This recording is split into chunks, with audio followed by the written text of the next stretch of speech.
Big thing about relieving tension before you bring the tension back. So, before I bring the tension back, I want to tell you guys about this fun little game I like to play every time that I do a panel, specifically doing a creepypasta panel. This is a fun game called Weeding Out the Weak Summits. So, take a look around you. I'm about to get gross. Take a look around you. Anybody that's in here? Yeah? There's not going to be that many people in here by the time I'm done. I can almost guarantee you that. Take note of everybody, because if they're not there by the time I finish this story, they're the weak. Of course they are. I don't know if Kim this week has big hands. I love symmetry. See, I'm not sure exactly why, but I've loved it since I was a kid. Most children are messy and forgetful of their things, not me. No, I knew everything had its place, and in my room, everything was right where it belonged. See, my parents didn't have it. My grandparents didn't have it either. Not a single person in my family had it. I started referring to it as it because I truly believe it's a thing inside me, a stowaway that shouldn't be there but lives inside of me. It's a need, a desire, a longing to be perfect, perfect on both sides. See, as an adult, I'm at the point where I can't live my life normally. I can't keep a job. Women don't stay with me because they can't handle it. And honestly, I don't even care when they leave. They're messy, they make things difficult, they roll over to my side of the bed instead of staying on their own. They use dishes on one side of the sink and not on the other.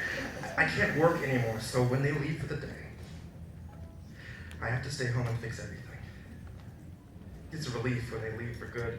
That feeling never lasts, though. Eventually, it comes back and finds something else that needs fixing. And you may be asking, why would I seek out relationships to begin with if I can't stand them? Well, yeah, that's basically it. It's hard for me to sleep in the middle of the bed all night without moving. Other than the relationship problems, my life is pretty much in order. And I say pretty much because there's one last issue that must be dealt with. See, I have what's called heterochromia iridium, or two different colored irises. My right eye was a cornflower blue, my left, pale green. Both my parents have cornflower blue eyes. My siblings and cousins as well. My green eye is the broken one. It makes me unbalanced. Every time I look at myself in the mirror, it stares right back at me. It's all I think about now. Everything is in its right place except my green little mistake. You know, it didn't hurt at first when I dug the spoon under my eye. It didn't even hurt when it popped out and was hanging by my cheek. Was it shock that was keeping the pain away, or was it it? They snipped the optic nerve. It blotted the warm fluids that were streaming down my face. My vision being cut in half was a strange sensation. What was left of the dangling flesh I placed back inside the now empty hole. I bandaged the wound, rinsed the spoon, and I went to sleep. And I woke up happy.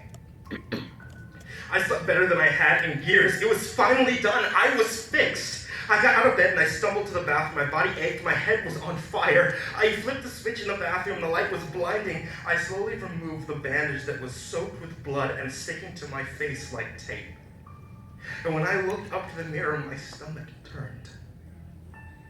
Only then had I realized what I had done to myself, and I couldn't believe it. There was a hole in the left side of my face, but not the right side. I was unbalanced again.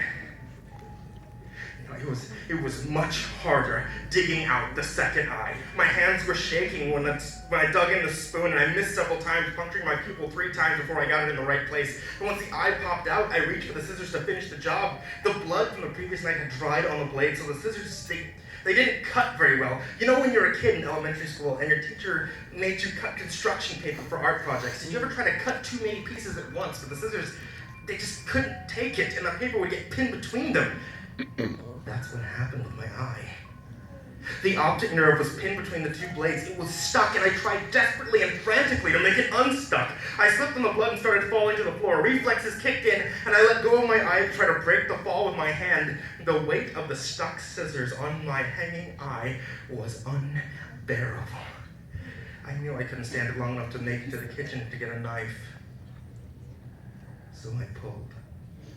I pulled it straight out of my head. I felt the flesh tear from inside of my skull. I felt it rip and spew liquids everywhere. I knew I was crying, but there was no telling the tears from the blood from the ocular fluid. And when I heard the wet slap of bloody flesh against the tile floor, I knew I was done. I knew it